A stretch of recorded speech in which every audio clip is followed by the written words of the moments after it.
السلام علیکم۔ امید ہے آپ سب خیر خیریت سے ہوں گے۔ تو معزز سامعین، جیسا کہ آپ جانتے ہیں کہ ہم حضرت خالد بن ولید رضی اللہ تعالیٰ عنہ کی زندگی پر ویڈیوز بنا رہے ہیں، اور یہ اس ویڈیو کا پارٹ 5 ہے۔ ہمارے گزشتہ پارٹ میں ہم آپ کو غزوہ احد کے بارے میں بتا رہے تھے کہ غزوہ احد کس طرح شروع ہوئی تھی۔ تو چلتے ہیں ہم اپنی ویڈیو کے اگلے حصے میں۔ ویڈیو شروع کرنے سے پہلے تمام سامعین سے گزارش ہے کہ ہمارا چینل سبسکرائب کر لیجئے تاکہ ہماری آنے والی ہر ویڈیو آپ کو بآسانی موصول ہو سکے۔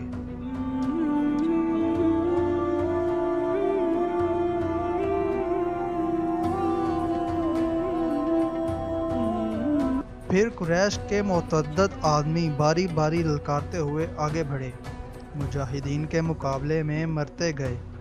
قریش کا سالار اعلیٰ ابو سفیان اپنے آدمیوں کو گرتا دیکھ کر غصے سے بے قابو ہو گیا۔ جنگی دستور کے مطابق اسے انفرادی مقابلے کے لیے نہیں اترنا چاہیے تھا، کیونکہ وہ سالار تھا۔ اس کے مارے جانے سے اس کی فوج میں ابتری پھیل سکتی تھی، لیکن وہ اپنے آپ پر قابو نہ رکھ سکا۔ وہ گھوڑے پر سوار تھا، اس نے گھوڑے کو ایڑ لگائی اور للکارتا ہوا آگے چلا گیا۔ اس کی بیوی ہند نے اسے جاتے دیکھا تو اپنے اونٹ پر سوار ہو کر آگے چلی گئی اور بڑی بلند آواز سے وہی گیت گانے لگی، جس کے اشعار یہ بھی تھے کہ تم بھاگے آئے تو ہم تمہیں اپنے قریب نہیں آنے دیں گی۔ ابو سفیان گھوڑے پر سوار تھا، لیکن اس کے مقابلے کے لیے جو مسلمان آگے آیا وہ پیادہ تھا۔ تاریخ اسے حنظلہ بن ابو عامر رضی اللہ تعالیٰ عنہ کے نام سے یاد کرتی ہے۔ ابو سفیان کے ہاتھ میں لمبی برچھی تھی۔ کسی کو بھی توقع نہیں تھی کہ تلوار والا پیادہ برچھی والے گھڑ سوار سے زندہ بچ جائے گا۔ ابو سفیان کا گھوڑا حنظلہ رضی اللہ تعالیٰ عنہ پر سرپٹ دوڑا آیا۔ ابو سفیان نے برچھی تول کر پھر تاک کر ماری، لیکن حنظلہ رضی اللہ تعالیٰ عنہ پھرتی سے ایک طرف ہو گئے۔ اس طرح 3 مرتبہ ہوا۔ تیسری مرتبہ ابو سفیان کا گھوڑا نکل گیا تو حنظلہ رضی اللہ تعالیٰ عنہ اس کے پیچھے دوڑ پڑے۔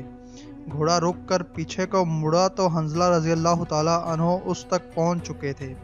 ابو سفیان اسے دیکھ نہ سکا۔ حنظلہ رضی اللہ تعالیٰ عنہ نے گھوڑے کی اگلی ٹانگوں پر ایسا زوردار وار کیا کہ گھوڑا گر پڑا اور ابو سفیان دوسری طرف گرا۔ حنظلہ رضی اللہ تعالیٰ عنہ اس پر حملہ کرنے کو آگے بڑھے تو ابو سفیان گرے ہوئے گھوڑے کے ارد گرد دوڑ دوڑ کر اپنے آپ کو بچانے لگا، اور اس کے ساتھ ہی اس نے قریش کو مدد کے لیے پکارا۔ قریش کا ایک پیادہ دوڑا آیا۔ مسلمان اس غلط فہمی میں رہے کہ یہ آدمی ابو سفیان کو اپنے ساتھ لے جائے گا، لیکن اس نے بے اصولی کا مظاہرہ کیا۔ پیچھے سے حنظلہ رضی اللہ تعالیٰ عنہ پر وار کر کے انہیں شہید کر دیا، اور ابو سفیان اپنی صفوں میں بھاگ گیا۔ آخری مقابلے کے لیے قریش کی طرف سے عبد الرحمن بن ابو بکر آیا۔ مورخ وقدی نے یہ واقعہ اس طرح بیان کیا ہے کہ عبد الرحمن بن ابو بکر کی للکار پر اس کے والد حضرت ابو بکر صدیق رضی اللہ تعالیٰ عنہ، جو اسلام قبول کر کے رسول اللہ صلی اللہ علیہ وآلہ وسلم کے ساتھ تھے، تلوار نکال کر اپنے جوان بیٹے کے مقابلے کے لیے نکلے۔ آگے آ مسلمان باپ کے کافر فرزند، حضرت ابو بکر صدیق رضی اللہ تعالیٰ عنہ نے للکار کر کہا۔ رسول کریم صلی اللہ علیہ وآلہ وسلم نے دیکھا کہ باپ بیٹا مقابلے پر اتر آئے ہیں، تو آپ صلی اللہ علیہ وآلہ وسلم نے دوڑ کر حضرت ابو بکر صدیق کو روک لیا۔ تلوار نیام میں ڈالو ابو بکر، رسول کریم صلی اللہ علیہ وآلہ وسلم نے فرمایا، اور ابو بکر صدیق رضی اللہ تعالیٰ عنہ کو پیچھے لے گئے۔ خالد کو جنگ کا شور و غل اب بھی سنائی دے رہا تھا۔ وہ منظر اس کی آنکھوں نے اپنی پلکوں میں محفوظ کر رکھا تھا۔ انفرادی مقابلے ختم ہوتے ہی قریش نے مسلمانوں پر حلہ بول دیا۔ رسول اکرم صلی اللہ علیہ وآلہ وسلم نے احد کی پہاڑی کو اپنے عقب میں رکھا ہوا تھا، اس لیے مجاہدین اسلام کو عقبی حملے کا خطرہ نہیں تھا۔ آمنے سامنے کا معرکہ خون ریز تھا۔ مسلمانوں کی نفری بہت تھوڑی تھی۔ اس کمی کو انہوں نے جذبہ تیغ زنی کے کمالات سے پورا کر دیا تھا۔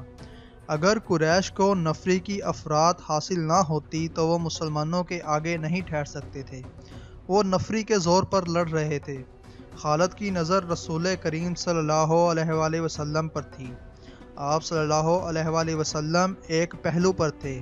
یہی پہلو تھا کہ جس پر خالد کو حملہ کرنا تھا۔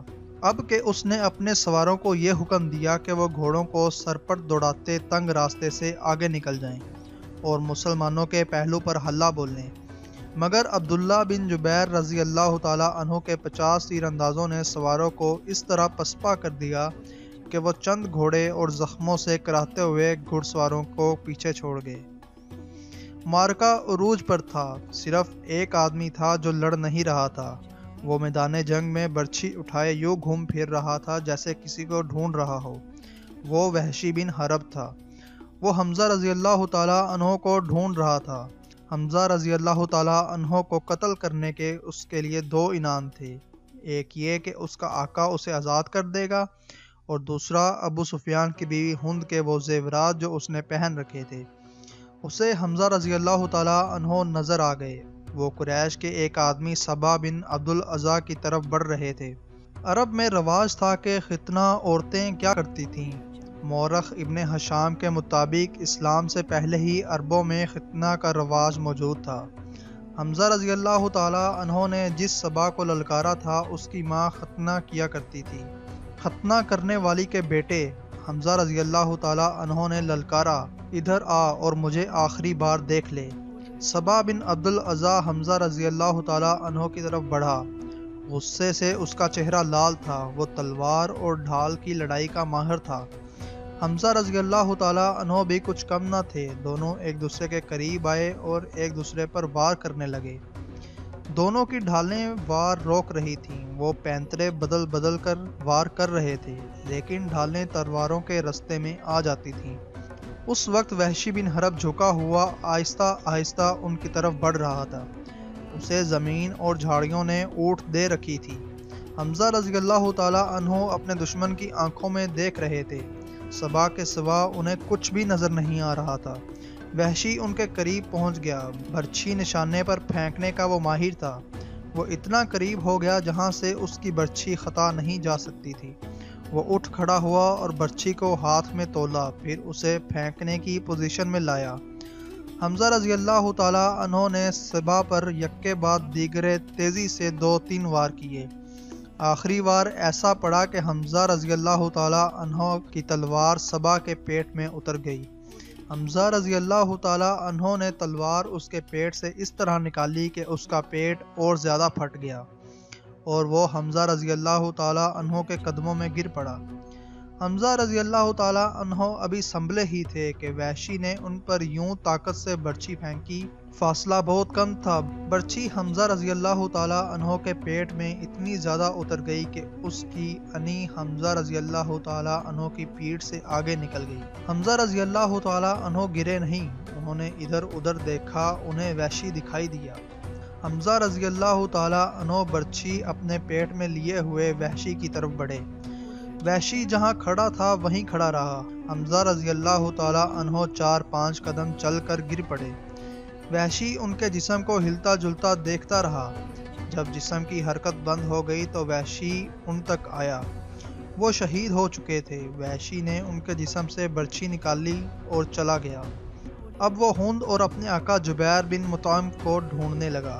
خالد رضی اللہ تعالیٰ عنہ کو وہ مارکا یاد آ رہا تھا اور ان کے دل پر بوجھ سا بڑھتا جا رہا تھا۔ ان کا گھوڑا چلا جا رہا تھا، وہ نشیبی جگہ سے گزر رہا تھا، اس لیے احد کی پہاڑی کی چوٹی اس کی نظروں سے اوجھل ہو گئی تھی۔ اسے اپنے قبیلے کی عورتیں یاد آئیں جو قریش اور ان کے اتحادی قبائل کو جوش دلا رہی تھیں۔ خالد کو یاد آیا کہ وہ مارکا کا نظارہ کرنے کے لیے ایک بلند جگہ چڑھ گیا تھا۔ اسے مسلمان عورتیں نظر آئیں۔ مسلمان اپنے جن زخمیوں کو پیچھے لاتے تھے انہیں عورتیں سنبھال لیتی تھیں اور ان کی مرہم پٹی کرتیں اور انہیں پانی پلاتیں۔ مسلمانوں کے ساتھ 14 عورتیں تھیں جن میں حضرت فاطمہ رضی اللہ تعالیٰ عنہ بھی تھیں۔ پھر یوں ہوا کہ قلیل تعداد مجاہدین کثیر تعداد کفار پر غالب آ گئے۔ قریش کا پرچم بردار گرا تو کسی اور نے پرچم اٹھا لیا، وہ بھی گرا، پرچم کئی بار گرا۔